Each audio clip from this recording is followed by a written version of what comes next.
Pandian store சீரியலில் today எபிசோடில் நம்ம எல்லாரும் வந்து சாப்பிட்டுட்டு இருக்காங்க. அப்போ நம்ம வடிவ இருந்துட்டு, என்ன தம்பி பாண்டியன் ஸ்டோர்ஸ் கடைக்கு முன்னாடி ஏதோ பெருசாக பேனர் வச்சுருக்கிறதா எல்லாருமே சொல்லிக்கிட்டு இருக்காங்க.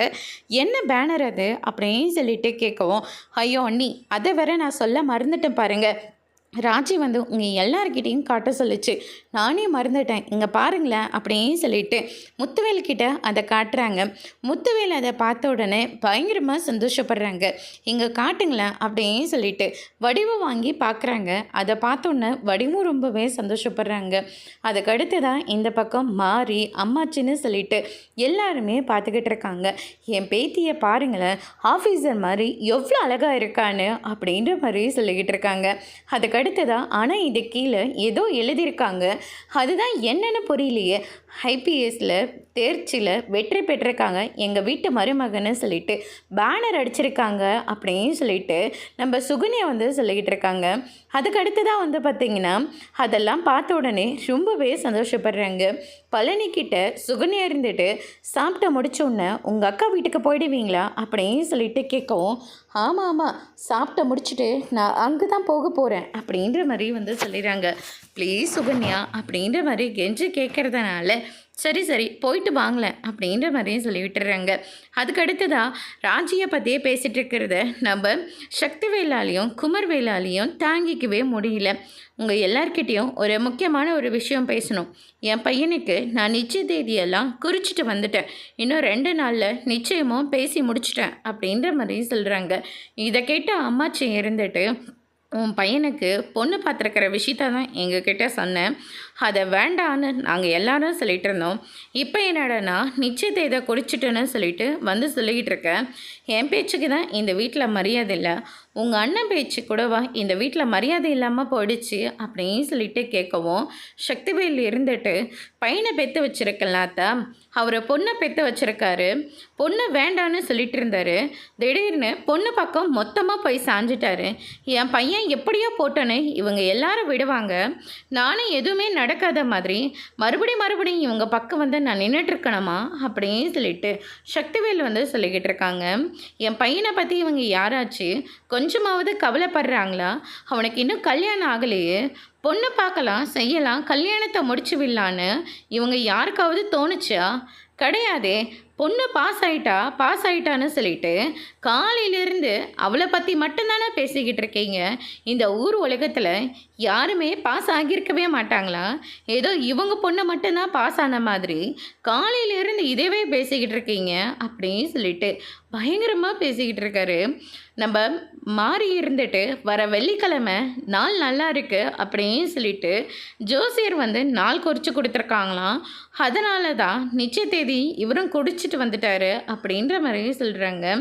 உடனே அம்மாச்சி இருந்துட்டு, அப்படின்னா இவன் நிச்சய தேதியை குறிச்சது உனக்கும் தெரியும், அப்போனா இந்த வீட்டு பெரியவனுக்கு மரியாதை இல்லை அப்படி தானே அப்படின்ற மாதிரி சொல்லிடுறாங்க. இங்கே பாருங்க அத்தா, நான் மரியாதை கொடுத்து தான் நேரில் வந்து பேசவும் செஞ்சேன், ஆனால் நீங்கள் யாருமே அதை பற்றி கண்டுக்கிற மாதிரி தெரியல. அதனால தான் பையனை பெற்று வச்சுருக்கோம்ல, அவனுக்குன்னு ஒரு நல்ல எதிர்காலத்தை உண்டாக்கி தரணும் இல்லையா, அதனால தான் இது எல்லாத்தையும் நாங்கள் பண்ணிகிட்ருக்கோம் அப்படின்ற மாதிரி சொல்கிறாங்க. முத்துவேல் இருந்துட்டு, இப்போ என்ன உனக்கு நிச்சய தேதியை ஃபிக்ஸ் பண்ணிட்டேன், அதில் வந்து நான் நிற்கணும், கல்யாணத்துக்கு வந்து நிற்கணும், அவ்வளோதானே, பிரச்சனை முடிஞ்சது இல்லை. இதை வச்சு மறுபடியும் ஒரு பிரச்சனையை நீ ஆரம்பிக்க மாட்டியே, நான் வந்து மூத்தவனாக நிற்கிறேன் போதுமா அப்படின்னு சொல்லிட்டு முத்துவேல் இருந்துட்டு அங்கேருந்து கிளம்புறாரு. அதுக்கடுத்து தான் வந்து பார்த்திங்கன்னா இதெல்லாம் எங்கே போய் முடிய போகுதோ அப்படின்னு சொல்லிட்டு பழனி ஒரு பக்கம் புலம்பிட்டு நேராக நம்ம கோமதியோட வீட்டுக்கு போயிடுறாங்க. அங்கே வந்து குமர்வேலுக்கு நிச்சயதார்த்தன்ற விஷயத்த வந்து சொல்கிறாங்க. இவ்வளோ சொல்லியும் அந்த வீட்டில் யாருமே கேட்கலையா மாமா அப்படின்னு சொல்லிட்டு நம்ம செந்தில் ஒரு பக்கம் சொல்லிக்கிட்டு இருக்காங்க. அதுக்கடுத்து தான் நம்ம கோமதி வராங்க. சாப்பிட்றா அப்படின்ற மாதிரி சொன்ன உடனே, அதெல்லாம் வேண்டாக்கா சாப்பிட்டு தான் வந்தேன் அப்படின்ற மாதிரி பழனி வந்து சொல்லிடுறாங்க. நிச்சய தேதியை குறிச்சிட்டாங்க அப்படின்ற மாதிரி சொல்லிடுறாங்க. மதியம் மயில தான் மீனா கிட்ட ஃபோன் பண்ணி சொல்லுச்சு. ரொம்ப சொல்லி வருத்தப்பட்டுட்டு இருந்துச்சு அப்படின்னு சொல்லிட்டு நம்ம கோமதி ஒரு பக்கம் சொல்லிக்கிட்டு இருக்காங்க. சரிம்மா நானும் போய் படுக்கிறேன் அப்படின்னு சொல்லிட்டு செந்தில் அங்கேருந்து போகவும், ஒரு நிமிஷம் இரு உங்ககிட்ட கொஞ்சம் நான் பேசணும். உனக்கும் மீனாவுக்கும் என்னதாண்டா பிரச்சனை? எதுக்காக 2 பேரும் முகத்தை தூக்கி வச்சுட்ருக்கீங்க அப்படின்னு சொல்லிட்டு கேட்கவும், எனக்கு அவளுக்கும் சின்னதாக பிரச்சனைமா. அவள் சாப்பிடாம இருந்துட்டு ஹாஸ்பிட்டலுக்கு வரைக்கும் போய் பதறி போய் வந்தாங்கல்ல, அதனால தான்மா அவகிட்ட நான் பேசுறதில்ல அப்படின்ற மாதிரி சொல்லி சமாளிக்கிறாங்க. என்னம்மா போங்க நீ சொல்கிறத, ஆனால் நான் சத்தியமாக நம்பலைன்னு சொல்லிட்டு கோமதி அங்கேருந்து கிளம்பிடுறாங்க. கதிர் இருந்துட்டு நானும் வாட்ச் பண்ணிட்டு தான் நான் இருக்கேன் அப்படின்ற மாதிரி சொன்ன உடனே, ஆஃபீஸில் நான் ஒரு தப்பு பண்ணிட்டேன்டா. எல்லாரும் பணத்தை வாங்கிட்டு தான் அவங்களுக்கெல்லாம் வேலை முடிச்சு கொடுக்குவாங்க. அந்த மாதிரி நானும் பணத்தை வாங்கிட்டு தாண்டா வேலையை முடிச்சு கொடுத்தேன். மீனாவுக்கு இந்த விஷயம் தெரிஞ்சு மீனா கிட்ட நான் எல்லாம் நடந்த எல்லா விஷயத்தையும் சொல்லிட்டேன். அந்த நேரம் பார்த்ததா என் ஆஃபீஸில் ரைடு வந்தாங்க. ஏஐ ஸ்டாஃப்ஸு அதுக்கப்புறம் ஃபியூனுன்னு சொல்லிட்டு எல்லாருமே மாட்டிக்கிட்டாங்க. ஜஸ்ட் மிஸ்ஸில் தான் நான் தப்பிச்சேன் அப்படின்ற மாதிரி சொல்லிடுறாங்க. அந்த பயத்தில் மீனா கிட்டேயும் நானும் எல்லா விஷயத்தையும் உளறிட்டேன் அப்படின்ற மாதிரி சொல்லிகிட்டு இருக்காங்க. இந்த வேலையை பணத்தை கொடுத்து தான் நீ வாங்கின, அதுக்காக பணத்தை வாங்கிட்டு தான் வேலை செய்யணுன்றது எந்த அவசியமும் இல்லை. கவர்மெண்ட் உனக்கு நல்ல சம்பளம் தானே கொடுத்துட்ருக்காங்க, அதுவே உனக்கு போதில்லை. பண கஷ்டம்னு ஒன்றும் பெருசாக உனக்கு கிடையாது. அதை விட்டுட்டு ஏன் இப்படியெல்லாம் பண்ண? இது உனக்கு மட்டும் இல்லைன்னு அப்பாவுக்கும் எவ்வளோ பெரிய அவமானத்தை கொடுக்கணும் நீ கொஞ்சமாவது யோசிச்சியானு அப்படின்ற மாதிரி சொல்லிக்கிட்டு இருக்காங்க. அதுக்கடுத்து தான் ரூமுக்கு கதிர் போகிறாங்க. அங்கே ராஜி இருந்துட்டு சல்யூட் அடிக்கணும் அப்படின்ற மாதிரி சொன்னதுனால கதிர் வந்து சல்யூட் அடிக்கிறாங்க. இந்த எக்ஸாமில் நீ பாஸ் ஆகிட்டு அடுத்து வர எக்ஸாமை பற்றி யோசிச்சியா? அதெல்லாம் நான் பாஸ் ஆகிடுவேன் அப்படின்ற மாதிரி சொல்கிறாங்க.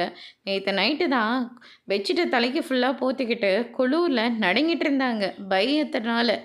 அந்த ராஜாலாம் இப்போ இல்லை போல இருக்கு அப்படின்ற மாதிரி சொல்கிறாங்க. இதில் தைரியம் வந்துடுச்சு, அதனால தான் அடுத்த எக்ஸாமை பற்றி கவலைப்படாமல் இருக்கேன். சரி அது எப்போ தான் ப்ராக்டிஸ் பண்ணலான் இருக்க, கொஞ்சம் டைம் கொடுப்பா, டக்குன்னு எப்படிப்பா முடியும் அப்படின்ற மாதிரி சொல்லிகிட்டு இருக்காங்க. எனக்கு ரொம்ப சந்தோஷமாக இருக்குது. சரி இதே சந்தோஷத்தோடு சொல்லு, உனக்கு என்ன வேணும்? எனக்கு எதுவுமே வேணாம், நீ என் கூட இருந்தால் அதுவே எனக்கு போதும் அப்படின்ற மாதிரி ராஜி வந்து சொல்கிறாங்க. அதுக்கடுத்து தான் மீனா இருந்துட்டு ரூமில் இருக்காங்க. செந்திலாம் போகிறாங்க. இப்படியே எத்தனை நாள் தான் முகத்தை தூக்கி வச்சுட்டாங்க இருக்கலான்னு இருக்கேன். எல்லாருமே கேள்வி கேட்குறாங்க. இதே நம்ம வீடாக இருந்தால் இந்த மாதிரி இருக்காதில்ல, நம்ம வீட்டுக்கே போகலாம், அங்கே மட்டும் என்னை கூப்பிடாதீங்க, நான் வரவே மாட்டேன் அப்படின்ற மாதிரி மீனா வந்து சொல்லிடுறாங்க. உங்ககிட்ட பேசுகிறத விட பேசாமல் இருக்கலாம் அப்படின்னு சொல்லிட்டு செந்திலும் அங்கேருந்து கிளம்பிடுறாங்க. இவங்க 2 பேரும் பேசிகிட்டு இருக்கிறத கோமதியும் கேட்டோன்னே பயங்கர அதிர்ச்சியில் இருக்காங்க. அதோட இன்றைக்கான எபிசோட் முடிச்சிருக்காங்க.